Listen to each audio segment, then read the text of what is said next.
Lolly Rash is the Executive Director of Mississippi Heritage Trust since 2013. She has been fighting for Mississippi historic treasures for over 23 years. She has served as Historical Administrator for the City of Biloxi, Vice President of White House Properties, and as a consultant for Land Trust for the Mississippi Coastal Plain, the Mississippi Department of Archives and History, and the Mississippi Main Street Association. Lolly is a past president of Mississippi Heritage Trust Board of Trustees and a former fellow with the Knight Program in Community Building. Welcome, Ms. Lolly Rash. Thank you, Lowry, and it's great to have you here. You could give this presentation because you do a lot of this work in your town, and I know that it's like being asked to speak to a group of experts. I know that in this audience, a lot of people do work with historic tax credits and other incentives for downtown redevelopment projects. So I'm going to talk, but if you have an example or something that you think would be, hey, wait a minute, we use this in our town. Have you thought about that? I would love it if you just kind of interrupt me, raise your hand, and let's make it a much bigger brain than just my brain. But and I'm going to have to shorten that bio. It seems to go on a long time when you're standing there. Yes, as Lowry said, I'm the director of the Mississippi Heritage Trust, and our mission is to save and renew places meaningful to Mississippians and their history. So we're the statewide nonprofit for historic preservation, and we work hand in hand with Mississippi Main Street to work on revitalization of historic properties. And it's great to get kind of, again, the collective brain in Mississippi to marry with Arkansas and Louisiana and learn from what y'all are doing. That's what y'all are doing here at this conference, sharing the best practices and knowledge. So is there kind of my cohort here from the other states? Yes? You're the cohort? Yay! Well, we have to get together. So thank you for taking time to be part of this presentation, and please chime in because I'm sure you do this type of work all the time. So it's so much fun for me to be here in Starkville, and I don't know about you, but when I go to a town, I'm like, ooh, that's a tax credit project, or, ooh, that's one that could be a great redevelopment. And we're in one right now. The mill at MSU is a really wonderful example of a successful historic tax credit project. And they don't happen like that. They don't happen overnight, but you get great developers and people who care about their community involved. This one is Mark Castleberry, and he also was involved with the Rex Theater in downtown Starkville. So if you haven't had a chance to see that yet, it's such a wonderful example of how to bring historic property back to life. It was the old Rex Theater, obviously, but it was also the Masonic Lodge. And so the people with the Masonic Lodge said, hey, this building really has been sitting here vacant. What can we do? So they were the active partner reaching out to this local developer. I mean, Mark Castleberry does huge projects all over the country, but because he loves his town, right? He loves Starkville. He was willing to take on the Rex Theater. I know, stop me if everybody in the room knows this story, but the tenant that they were able to identify for the theater were students from MSU that had developed a company, and they were looking for a place to grow. They had done such a great job, and so it was a way to not only bring back a historic building, it was a place for to incubate. Well, it's not really incubating anymore because it's a successful business, and make sure that this Mississippi company stayed in Mississippi in Starkville. And it's called GLOW, G-L-O. So does anybody in here really know a lot more about this than I do? Yes. They also had they wanted to do a little storefront, so they had something that brought business there, but they also have a cute little gelato shop right in the front. Oh, wow. So if you didn't hear that, they have also retail and a gelato shop. And GLOW, they do ice cubes that glow in your drink. So when you have a party or a wedding, you can kind of have it themed. It's a very cool, fun thing. And they're making them right there at the Rex Theater here in Starkville. So a tremendous example of redevelopment utilizing incentives like state and federal historic tax credits. So I'm going to tell you a little bit about Mississippi Heritage Trust and Oh my God, the clicker works. This never happens for me. Things usually go bad right off the bat. So one of our programs with Mississippi Heritage Trust is the 10 Most Endangered Historic Places in Mississippi. And I'm really proud today, I want to recognize our intern, Cassidy Rayburn. She's a student here at MSU, and it's just a serendipity of how you end up meeting people and getting people involved. She is knocking it out of the park, doing a story map of all our past 10 most sites. What did we decide? It's about 140 sites? Yes, so she's the expert in that now. But so we're very fortunate to have Cassidy involved in helping make this year's 10 most even better. We've selected the sites for 2021, and they'll be announced on October 21st in Jackson. And what we do from there is try to provide a support system to figure out what are the impediments, what is the threat, how can we as a small nonprofit get involved and get from threatened property to preservation victory. And for those of you who work in historic preservation, all of you in this room, that's right. Sometimes I'm talking to Rotary, so I got to, help them drink the Kool-Aid. Y'all are already there. So, sometimes the answer is obvious. It's money or something. And sometimes the answer to how you get to save a historic property, it's an intractable problem. You cannot surmount it. It may be that it's owned by someone who hasn't drunk the Kool-Aid yet and doesn't see your vision for this beautiful historic building. In Mississippi, one of our 10 most endangered sites is in Natchez. It's a historic building called Arlington. And I would say, we get calls about these historic places, and there are a few of them that kind of rise above, some of them are very much a local issue, sometimes they're statewide. Everybody wants to know what's going on with Arlington. I can't tell you why. That one's the one that's the really hot button issue, but it's owned by someone who is letting it be demolished by neglect, right? And that owner has not been willing to make the necessary repairs. Most of you know that if you have a historic preservation ordinance at a local level, there's a clause called demolition by neglect, which everybody thinks, why do you want to demolish it? Obviously this is on the books to help someone prevent a building from being demolished by neglect. And I know that in Natchez they're trying to enforce that law, but have not been successful in doing so. I use that as an example to say sometimes the problems are not easily fixed. But one thing that you can do when you're wading into what do we do with this historic property is be armed with knowledge, right? So as Main Street directors and fellow historic preservation organization leaders, how many of you have been involved in projects that have to do with historic tax credits? Well, right here, you take her to lunch. And Chris Jane was in here earlier. I would definitely recommend buying him a cheeseburger during this conference and picking his brain because he has a wealth of knowledge. I'm almost kind of glad he didn't come in this session because it's hard to, act like you're the expert when the expert is really in the room. I talk about this stuff a lot, but I've never actually done a historic tax credit project. So anyway, we've got our 10 most coming up. Tickets go on sale soon. If you're in the area, it's kind of odd that we have this fabulous bash to talk about endangered places, but it's a really great party, band and food. It's going to be at the Faulkner in Jackson, which has recently been restored as this very ritzy event venue. It's got a rooftop terrace. It's really beautiful. So we'd love to have you join us if you're interested. Another one of our programs we called Preservation Toolkit. And I guess it's been a couple of years ago, you can say 2018, 2019 time period. We were very fortunate to get some funding, mainly through the state of Mississippi, as well as our our national heritage areas. In Mississippi, we have 3 national heritage areas. And we kind of barnstormed the state. I think we ended up having 14 or 15 3-day workshops around the state to talk about real estate development, because we can, as preservationists, get really excited about the story, right? Like, oh my gosh, this place means so much to my community. And we can get very excited about the architecture. Oh God, did you see the corbels and the columns on that? But in the end of the day, I don't know if I hate that expression, but when you get right down to it, it's all real estate, right? What are you going to do with it? You've got to have a purpose. You've got to have a way to put it into service, and it's got to be able to pay for itself.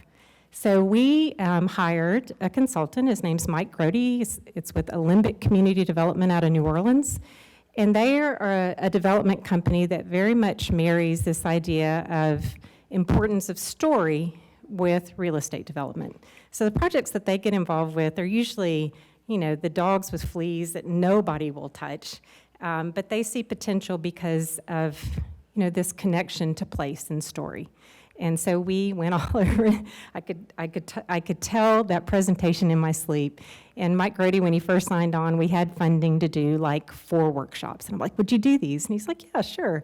And then all of a sudden I got funding to do another 3. And he's like, yeah, okay. And in the end, he did the same presentation like 14 times.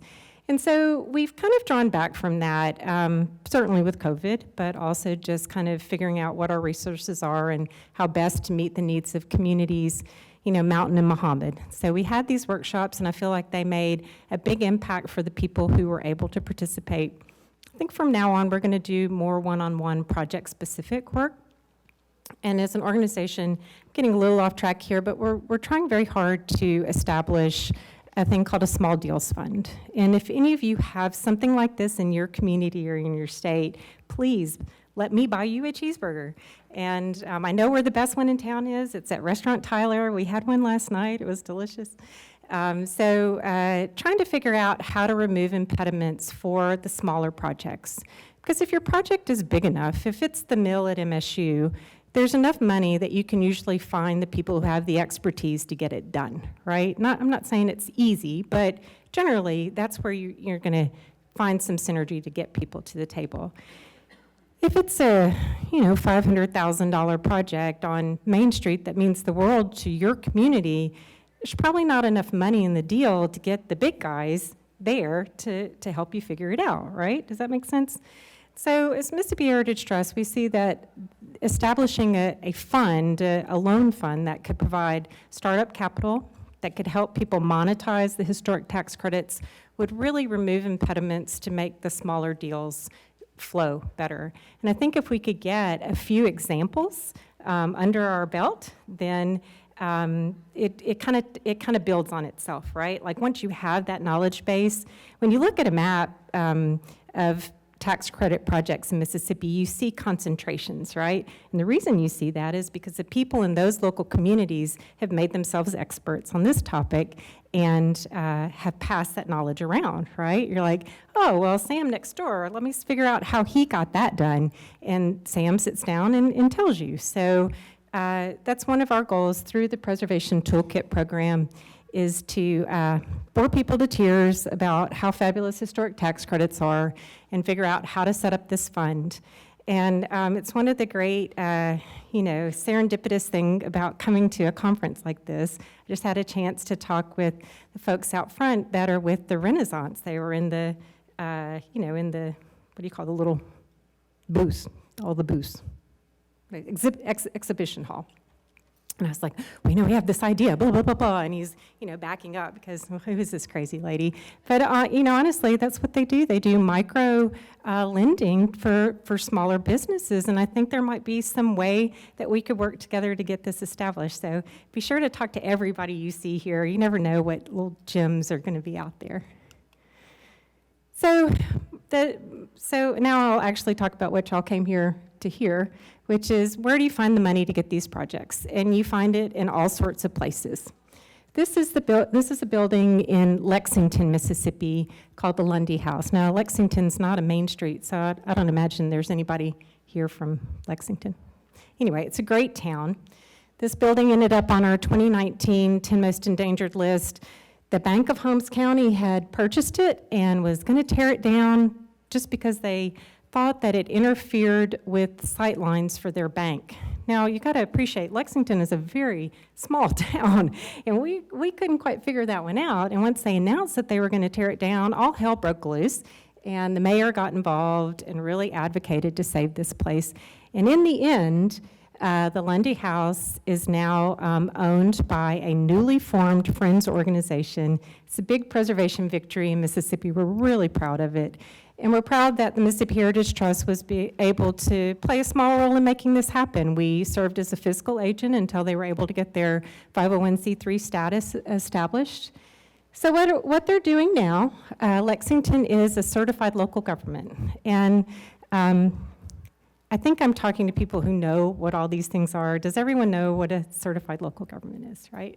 So in Mississippi, we have probably, I think, about 55, well, Michelle, you could tell me, about 55 certified local governments, and there's some money available. You know, it's carrots and sticks, right? Your community adopts an ordinance that says preservation is important. This is a community value that we're going to foster and uphold. And as part of that, you're going to be able to apply for certified local government grants. They're not necessarily large grants, but they may be enough to hire an architect, right? Or to make necessary roof repairs or just address some of the damage that's going on here at the Lundy House. So they've already gotten their first certified local government grant to get started and stabilize the building. Their goal is to make this into a community resource. So a big preservation victory, and the first rock that they looked under and found money was through the certified local government program. I figured, being hometown folks, we would use a picture from Columbus, which is a beautiful historic town. I also gave this presentation at the Mississippi Municipal League, and I put this one in here to talk about facade grants.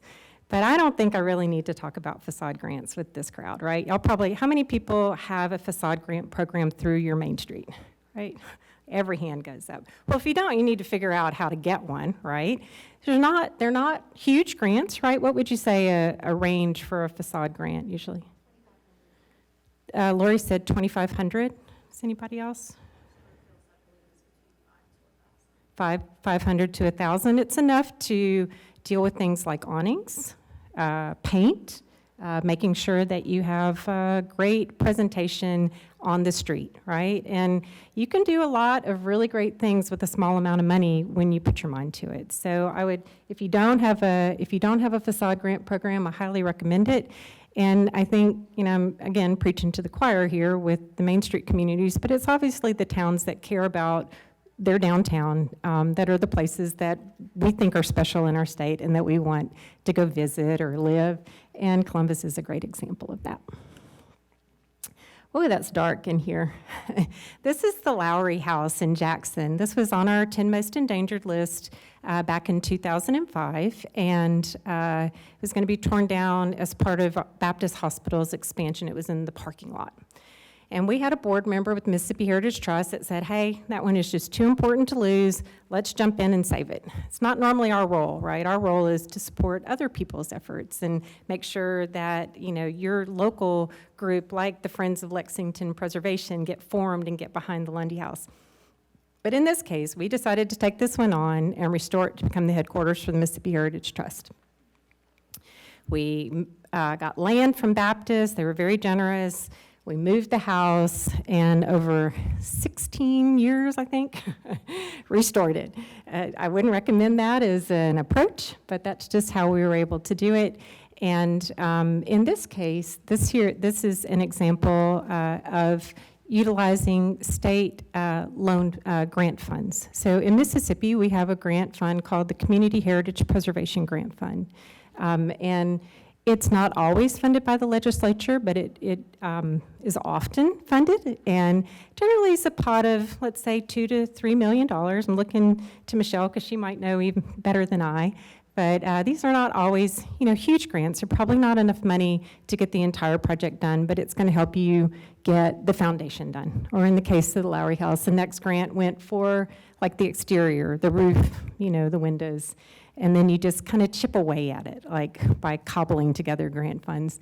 Again, it's not necessarily the most cost-effective way to do a project, but sometimes that's the best way you can do it. The Community Heritage Preservation Grant Program is an 80-20 grant program. You have to come up with a 20% match, and the state provides 80% of the project rehabilitation costs. You have to pay for it up front. So one thing that I could see as a role for the Small Deals Fund is to help communities that aren't able to cover those kind of costs pay for it, and then we know we're going to get our money back because it's, you know, if we do the project right, we're going to get the reimbursement through the state.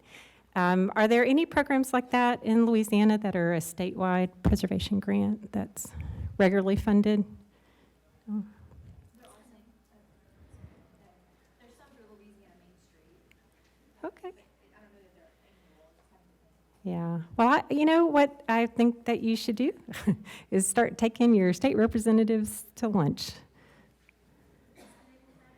In Mississippi, it's called the Community Heritage Preservation Grant Program. And generally, things like this happen because one state representative or senator gets behind it and makes it their own, right? And it needs to be somebody who has, you know, the clout to get it done. So talk amongst yourselves, figure out who that is in your state. Use Mississippi as an example and say, well, my gosh, Mississippi is knocking it out of the park. Why don't we have anything like that?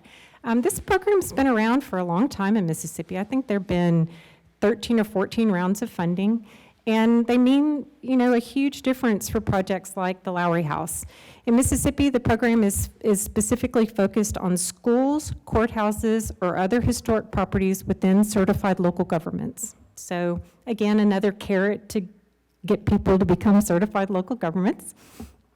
In the past, we've had other state grant funding. The Building Fund for the Arts was one. A lot of money went toward rehabilitating our state, up in, you know, our theaters and civic spaces related to the arts through that grant fund. They haven't funded that one in a long time. But anyway, there's nothing wrong with advocating. We don't use the word lobby, right? We say advocate.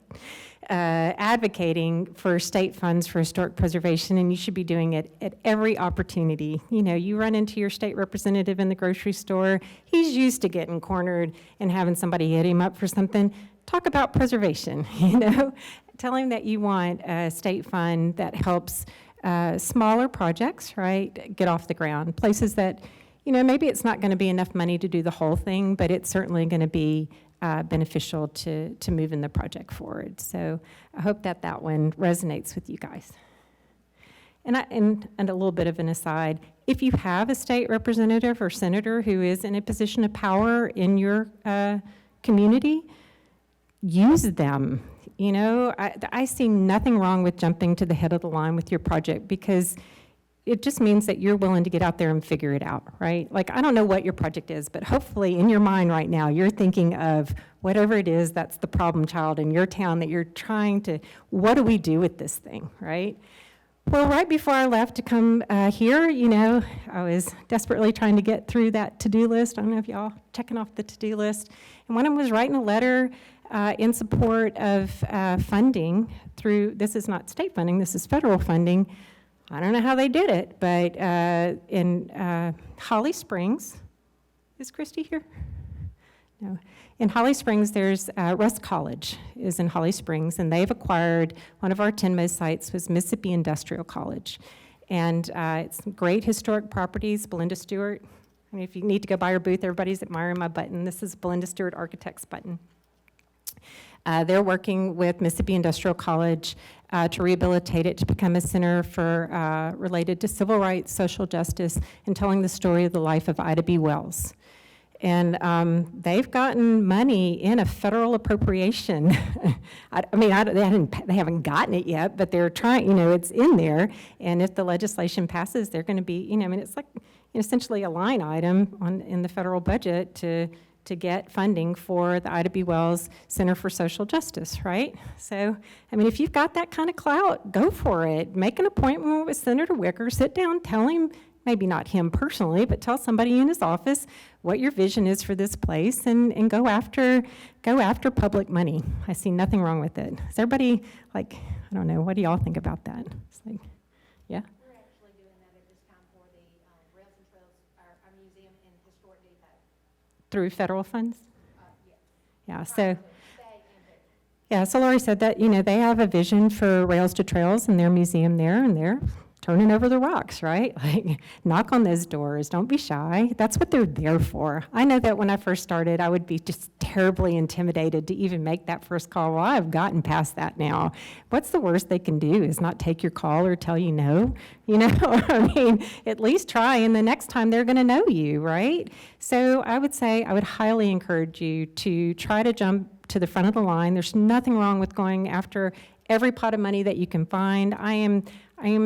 I've got to join like a support group of don't apply for that grant, because I have a very hard time passing up opportunities. However, grants are great, but there's a lot of work. I mean, I tell you, you can work really hard to get a $3,000 grant, right?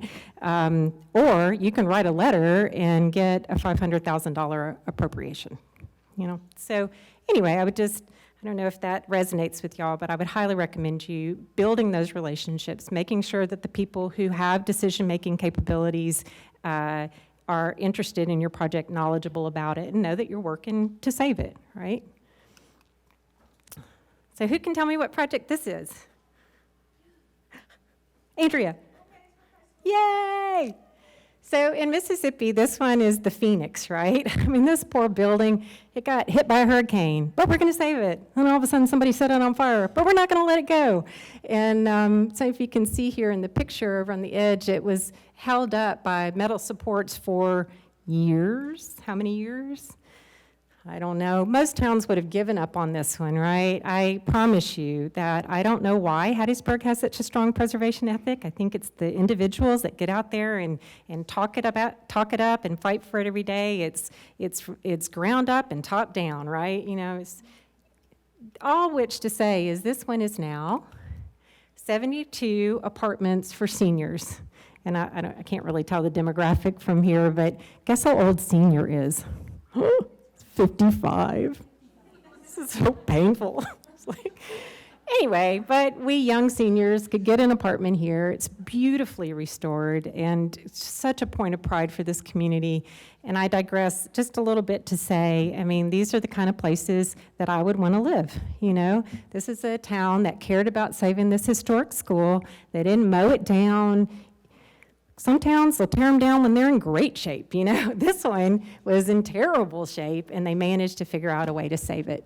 This is probably about I think it was about a $12 to $15 million project, state and federal historic tax credits. They also use low-income housing tax credits. And, obviously, preservation mindset, you think historic tax credits, I talk about those a lot. But historic tax credits can be married with both low-income housing tax credits or new markets tax credits. And oh my gosh, you wouldn't believe the people who have called me, with their project. Hey, I'm really interested in this new markets tax credits. And trust me, I've tried to figure it out. Your project has to be pretty big to be a new markets deal. So just know that going into it. I'm not discouraging you from turning that rock over and trying to figure it out, but they're complicated deals. They're much more complicated. Historic tax credits really aren't that complicated, Anybody in this room could do it. Maybe the first time you do it, you might want to have a little hand-holding. Lori's nodding her head over here. She's like, heck yeah, it's just paperwork, We're writing those grants. We're writing part 1, part 2 for our tax credit application. Trust me, you can figure it out. You may want a little help from an architect. You may want help from someone who's done it before, but it's doable. New markets, not really. It's a different animal. It's a very specialized development field, and it's pretty expensive. Like the transactional costs to do a new markets deal are really high. So it sounds like I'm discouraging you. If you have a really big project, it may be a great new markets deal. This one was low-income housing and historic tax credits. So is that easy to do? No, it's not easy, but it's doable. And you want to know who all is in this picture? The lady in the cute little dress there is a state representative who put her name on our state historic tax credit bill this year.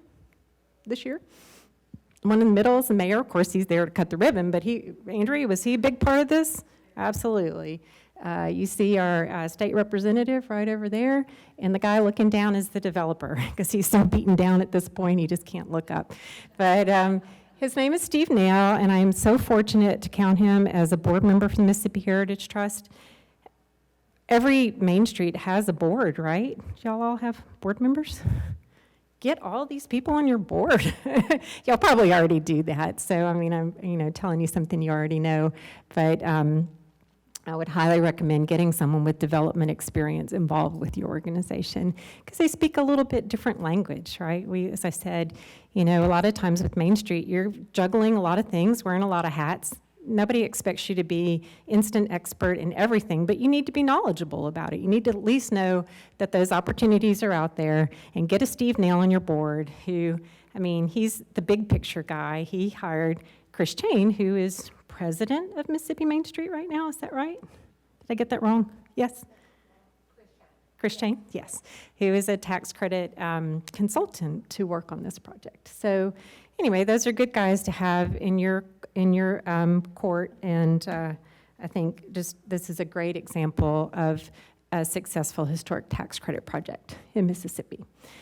And the next time somebody tells you it can't be done, we will be happy to use this one as an example of why it can, right? You know, after Katrina, I'm from the coast, and we used to say, we've got 2 sticks and a brick. You know, we can rebuild it. We'll figure it out. This one was in really bad shape, and it is beautifully done, beautifully. You know, sometimes you forest and trees, you're looking for like, oh, how did they get it right? They just did an incredible job with this property. So from the successful to the hopeful, right? This was a Katrina victim. This is a building called Old Fields in Gaucher. And it is in the same condition it was in right after Katrina hit. So since 2005, it's kind of looked like this. Their neighbors are really tired of it looking like that. It's right there on the water, you can see. This December, it was slated for demolition. You know, for years, it was owned by someone who either was not willing or not able to make the repairs. Eventually, it was sold. There's a lot of problems with the title, but anyway, it was sold. There was a couple that was going to restore it to become their home. They decided not to do it. They put it back on the market, and the neighbors were going to buy it to tear it down because they're tired of looking at it. Can't blame them, right?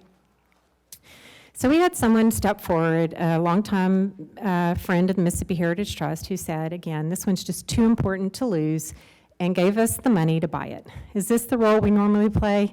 No. Did I want to own this house? No. But we do. We own it now, and we're going to keep it from being torn down at a minimum, right? And figure out resources to redevelop it to make it something that is beneficial for the community. And I should say, just a tiny bit, I tend to get, I tend to be the thinker of like, how are we going to fix it? How are we going to save it? Where are we going to find the money? And then there's the story over here. So the reason this one's so important is the architecture is fabulous, right? It's a really special house. It's also home to Walter Anderson. Does anybody know the artist? A lot of nodding heads. So Walter Nicholas Anderson is an artist from Ocean Springs and the coast, and just an incredible artist, but also a wonderful naturalist. And he lived here for a period in the 40s with his family, and it was his most prolific time. It was when he started doing the linoleum woodblock prints. It was when he really came into his own as an artist. And so it's got a very special story to tell about arts and the environment on the Gulf Coast, and we hope to be able to restore it to help tell that story. But as I said, it's, I know you can't see it here, but it's right in the middle of a residential neighborhood. So we're going to have to negotiate that, right? I mean, at minimum, it can be a house again. You know, we can save it, restore it, and somebody can live there. Our hope is that it becomes more of a community resource to tell the story of Walter Anderson, but also, you know, maybe a place to learn about the environment and arts. So we're working on that, right? How are we going to pay for it? Well, you know, it's funny because some projects that are so worthwhile, you're just like desperately turning over every rock, trying to find the money. This one, money seems to be more readily available, let me just put it that way. But I thought that if y'all are interested, we'd just go through some numbers. Are y'all good with that? Because I can click through this, or we can do it together. Okay, I see some heads nodding. Y'all made eye contact. I love this stuff, so... Anyway, so this is put your developer hat on and just have a development mindset when you look at a historic property. We know it's important, right? We know it's beautiful. The architecture is incredible. It has not just as a story of statewide significance, but has a story of national significance, right? Walter Anderson is renowned, a renowned artist. So we bought the house, right? And this. So extra credit, who can tell me what QRE stands for? I hear it in the back. That's it. Qualified rehabilitation expenditure. Yes. Hey, Chris. We were just using your name in vain in here. So yes, qualified rehabilitation expenditures. And I'm not going to get too far into the details of what qualifies for a tax credit project, but at minimum, it has to be either on the National Register or eligible for listing on the National Register. And in Mississippi, we have a 25% state historic tax credit that you can marry with the 20% federal historic tax credit. I know that in Louisiana, y'all have a 20% state credit, right? Yeah, y'all need to get back in there and fight for that. They took 5% away from y'all, didn't they? Jerks. And in Arkansas, it's a 25% credit, right? And there's some parameters there. I think in Arkansas, you've got a $400,000 cap. Am I getting this right? Because I just pulled it off the internet. Yes? And, sort of? Like I said, they're like nuances, right? In Louisiana, it's like it can't go over 125 million annually. Is that correct? Yeah. So, you know, they're all, the state credits all have their own nuances, their own, you know, pros and cons. In Mississippi, ours started out in 2006 with a $60 million pot of money, and it allowed for residential properties. I think in Arkansas, yours allows for residential. But at one point in 2015, our $60 million had gotten used up. It took us about 10 years to use it all. Because, you know, you guys in Louisiana, y'all got big projects, right? Mississippi, we're a state of small towns and small projects. Our biggest tax credit project for the longest time was the King Edward Hotel in Jackson. That was about a $60 million total redevelopment cost. So. Anyway, so in Mississippi, it's a 25% credit as long as there's money in the pot, which there is right now because we did a really great job advocating for our state credit in the last legislative session, and we got residential eligibility back, which is just a complete aside, but I'm very proud of that. So anyway, so QREs are qualified rehabilitation expenditures. So if you're okay, you've figured out that your building is eligible for listing on the National Register, so you've met that one threshold, and you've gone and talked with your state historic preservation office about making an application to use historic tax credits. The federal credit requires that the property be revenue producing, right? What does that mean, revenue producing? Do you think that a museum is revenue producing? It's owned by a nonprofit? Yes, it is. We don't know what we're going to do with Old Fields, right? Right now, it's owned by a nonprofit. It's owned by the Mississippi Heritage Trust. But that's just deal structure, you know, so don't let that be a stumbling block to thinking creatively about whether or not your deal could be a tax credit deal. In our, at some point, I'm going to kiss enough frogs that one of them is going to turn into a prince, and I think it's going to be Hattiesburg, because I have a meeting with Toby Barker on Friday. For whatever reason, in Louisiana, all the time they use tax credits for community projects, right? It may be a theater that is owned by a nonprofit, and they want to do a $10 million rehabilitation, right? It's a big project. And they say, oh, but we can't use the credits because we're a nonprofit. And somebody says, that's not true. Somebody smart says, okay, let's look at the deal structure. Let's get this theater into a separate LLC, right? It becomes Fabulous Theater LLC. You bring in your tax credit partner, the person who's going to utilize those credits, and you proceed with the deal. So in Hattiesburg, we have a beautiful Sanger Theater that's been beautifully restored, but needs some work right now. And I'm hoping that it will be, that the mayor will be receptive to this idea of using, doing it as a tax credit deal. And if they are, guess what my presentation is going to be every time I go someplace after that? Look what they're doing in Hattiesburg, because I'm trying so hard to get somebody to do that deal. Is it easy? Well, I mean, nothing's easy necessarily the first time you do it, but once you start to figure it out, you know, you have a roadmap, right? So anyway, I digress. So we're looking at whether or not we can use historic tax credits for Old Fields and what that would really mean as far as money coming into the deal. These are, you know, what is it going to cost us to do this project? We had to buy it, right? It was $270,000. We're just, kind of spitballing, but we think the restoration is going to be about a $500,000 restoration. We plugged in $40,000 for landscaping, a little bit for contingency. It's going to cost us money to get money, finance fees. What are soft costs? Can anybody? Yeah, your architect, your tax credit consultant, somebody's got to pay Chris, right, to come in. And so those are costs that generally do qualify for the credit. The qualifying rehabilitation expenditures, the credits are costs that you can calculate the credits on. So we plugged in $25,000 for reserves and a $75,000 developer fee. So that's the person who's done tax credit projects before, not me, that we're going to hire to come in and manage the project. And so what does the developer do, really? It's kind of some people don't really know what that means. And a lot of times it has a negative connotation. Oh, that developer is going to come in and tear everything down. Well, those aren't the developers that we work with. Those aren't the developers we want.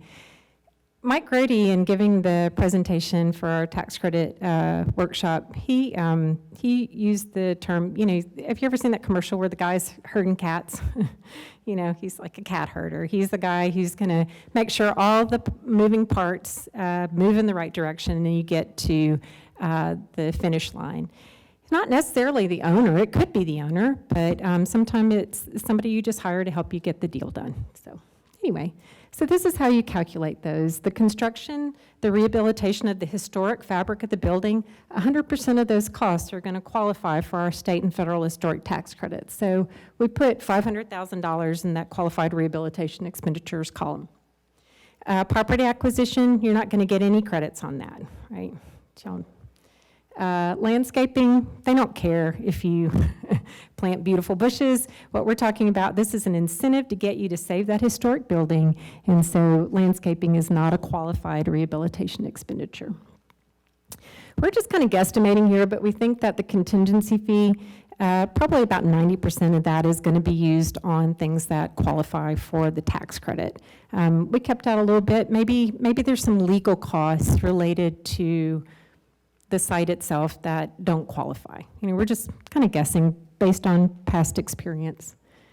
Financing cost, again, past experience, we said maybe about half of those are going to qualify for the tax credit. Soft cost, 68%, reserves, that's, we're just plugging that number in. And then the developer fee, 100% of that is going to qualify for our state and federal historic tax credits. So when we used to give these workshops all over the state, there was everybody's there, and they really just want to see one slide. This is the only slide that they're interested in. It's not like the math is hard, it's pretty straightforward, multiplication and subtraction, but this is how you calculate the state and federal historic tax credits. Is this of value to you guys? Have y'all ever seen this put forward like this? I asked just because, I give this presentation, I want it to be helpful to people. So we know from this past slide, right, that down here at the bottom, our total development budget's right about $1.1 million, and of that, $739,000 are going to qualify for the state and federal historic tax credits. I've already mentioned in Mississippi, we have a 25% credit, and the federal credit is 20%. So that's 45% in credit, right? And this is how you would calculate that. For the federal credit, $739,000. I need to get an example where it's like round numbers, so I don't keep saying these numbers. So the credit is 20%. So you're just taking 20% of $739,000. And the allocation of it, 99% of that, right? Now, it's not a dollar for dollar transaction. Generally speaking, what you're going to try to do with these credits is monetize them. That could be a tax credit partner that has a tax liability of any size. I mean, this is not a particularly big deal, right? It's not like Exxon is going to be willing to come in and be our tax credit partner.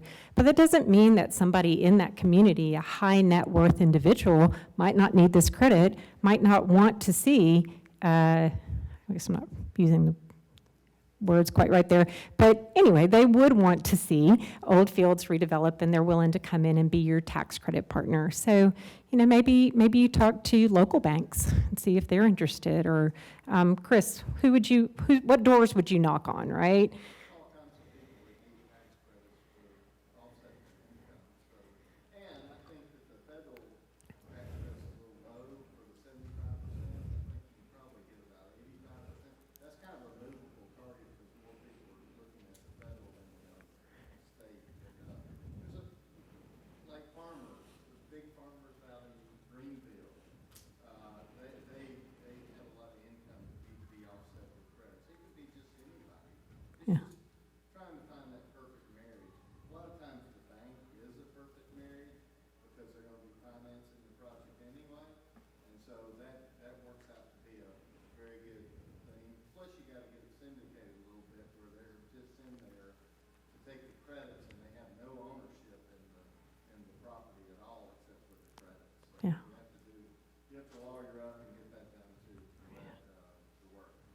Yeah. So first of all, I like the way you think. So let's mentally revise that number to 85%, right?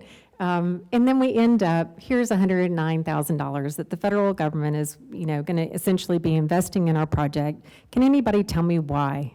Why is the federal government doing that for us? It's an incentive. They've said we believe in repurposing historic buildings, and how are we going to make that happen, right? It's a carrot. Yay! Come get the carrot.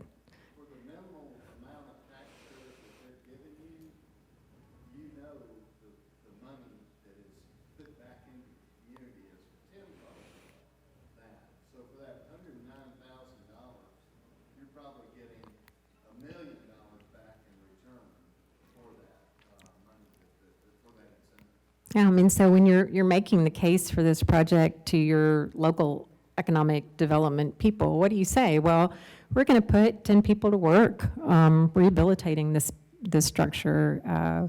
Once it's restored, there are going to be 2 people operating the Old Fields Retreat Center. Don't tell the neighbors I said that. They're not quite there yet, but they're coming along. Anyway, so yes, this is not only the investment in the restoration period. You're putting craftsmen to work to rehabilitate the structure. Once it's repurposed, it's going to contribute to the community in some way, right? Like there may be staff that are there that weren't there before. There may be revenue produced there. It just depends. Like, well, we just talked about the Rex Theater. What's going on there? That's pretty fantastic. This formerly vacant theater is now a factory for, this product, and a gelato store. So the state credit, you calculate it in a very similar manner, right? The QREs, the annual credit is 25%, but 100% allocation, because in Mississippi, yay, Mississippi, we have, as of our last legislative session, the ability to just cash out those credits for 75%.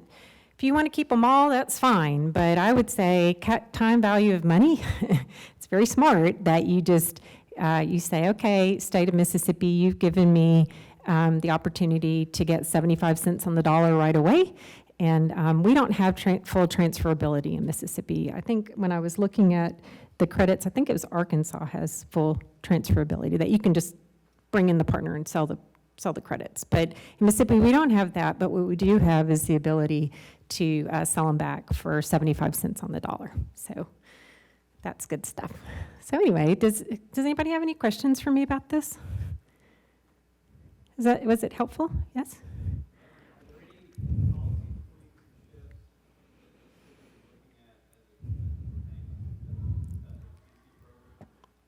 Well, right now we're still drinking champagne. It's like this, right? We made it. We had some real glitches happen in our credit. So if y'all are at all interested in this, I highly recommend you to get involved in advocating for your state historic tax credit, and do it every day. Don't wait. They put an annual cap on our credits, and it made the program that had been working very well go a little haywire, right? And the main reason was we had one huge project And it's on the coast, Gulfport. It's called Centennial Plaza, and it's by far the biggest tax credit project we will probably ever have in Mississippi. I don't know, Chris, I keep calling on you, but wouldn't you agree? I don't think there's anything else out there quite of that magnitude, but it would soak up every dollar, you know? And it got in line right before Chris's project in Hattiesburg and soaked up every dollar. And so this great developer who's done this project according to the rules, he's done everything right, shows up with his little paperwork, and they say, I'm sorry, we've already used all our money that was allocated during this fiscal year. You're out of luck. You don't do that to people. And so we were able to rally the troops. Mississippi Main Street was a great partner. I'm really proud of the work that we were able to do together. Downtown Jackson Partners, which is our kind of redevelopment arm in our capital city. Mississippi Municipal League was a great advocate as well. And we were able to get some relief on that. I know it's kind of technical, but some relief on that annual cap so that rather than just saying, sorry, we're out of money this year, it rolled over. You know, the project could roll over, or they could phase it. And that's what happened with Hattiesburg High School, is they ended up kind of breaking it into 2 phases so that they didn't just say, sorry, we're out of money. You know, you can't do that to people. So we were really upset, but we're really happy with the outcome from the 2021 legislative session. So I don't know if we're really going to mobilize in 2022. There's always more that we could ask for. There are always improvements to be made, but we may just rest on our laurels for a year and then, really ramp up to come back in 2023. And how do you start in advocacy? How do you learn how to be an advocate for these programs? You just show up. I'm sure there are probably, guidebooks or lesson plans on how to do it. But let me tell you how I started doing it. I called Speaker Gunn's office and I said, hey, could I come talk to y'all? And I went in there, I was a little intimidated, a little scared. I got this great reception. They were like, oh, we get this. I actually did a tax credit deal in downtown, you end up finding the synergy with people and finding the people who have drunk the Kool-Aid. Not all of them have, like I said. We ran into some stumbling blocks that one year with the Lieutenant Governor's office. In 2015, we told them what was about to happen, right? They didn't refund it. We're like, okay, all these projects that are teed up to go just got blasted out of the water. And that meant losing tens, hundreds of thousands of dollars for some of these guys, right? But, we've regrouped, and most of those projects have come back online. Some of them haven't. But, we see it as an ongoing advocacy push, and we are constantly celebrating the victories and talking about projects that have come online, like this one, and they don't have to be the big ones either. I'm so excited. Is there anybody in here from Senatobia? No? You got to know, you got to get into the fine grain, who are the players, right? And in Mississippi, Trey Lamar, Representative Lamar, is from Senatobia. And there is a small tax credit project right on Main Street in Senatobia. Yes. Thank you, Jesus, for them to please have this project in your town, because I can point to it and say, Chairman Lamar, look what's going on in Senatobia. This project wouldn't have happened without state and federal historic tax credits. And also, he can see where the program hasn't worked, right? Sometimes things, from an administrative standpoint or from a legislative standpoint, things still, they could be worked out. They could be done in a way that was more effective with the money on the table. And so he sees that firsthand from his neighbor who's right down the street in Senatobia. So does that answer your question? I think we're probably just going to send him cookies or something in 2022. I don't know, it's hard work. You're like, yay, it's happening. Oh my God, the legislative process can be quite a roller coaster. And mobilizing to do that type of work takes away from whatever else it was that you were supposed to be doing as a small nonprofit, right? I couldn't help myself and put my hand up in the air to be the state coordinator for the National Trust for Historic Preservation's advocacy push during their annual conference, which is virtual this year. I don't know if any of y'all are planning to go.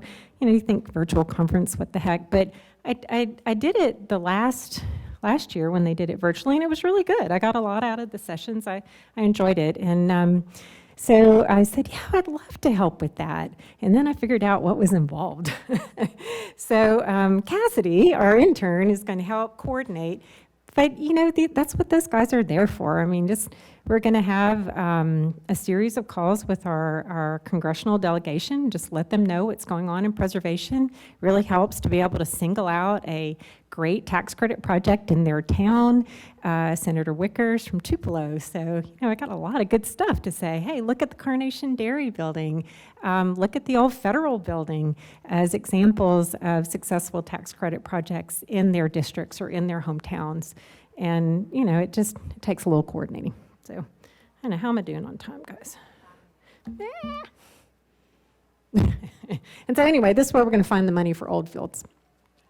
As I said, so often you can see like other sources, $900,000. Where are you going to find that $900,000? But just so happens for this particular project, the great-great-grandson of the man who built the house, Colonel Lewis, is the sole trustee of a foundation in Mobile called the Heron Chandler Foundation. They just got really, really lucky there. And they've committed $500,000 to the project. And then, you know, it's an ill wind that blows no good. Of course, we are still, you know, picking through the sludge from the BP oil spill, but we also got this big chunk of change on the coast because of that. And we have put in for $500,000 through the Gulf Coast Restoration Fund. So those are not pots of money that you're necessarily going to have in your community, but if you're in coastal Louisiana, you might, you know. I don't know how your state structured the, you know, the money, the reparation money that came from BP. But anyway, so actually I'm feeling kind of cocky about getting to that number, but you know, it's plenty of slip, right? We'll see how it all plays out. This is very early days. But we've already gotten the donation to acquire the building, so we did that. And we think, you know, construction costs, financing, we see it about a $1.1 million deal.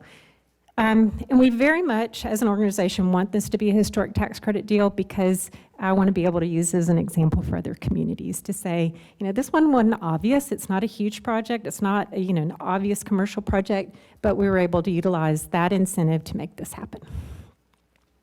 I threw this in here as an example of another rock to look under.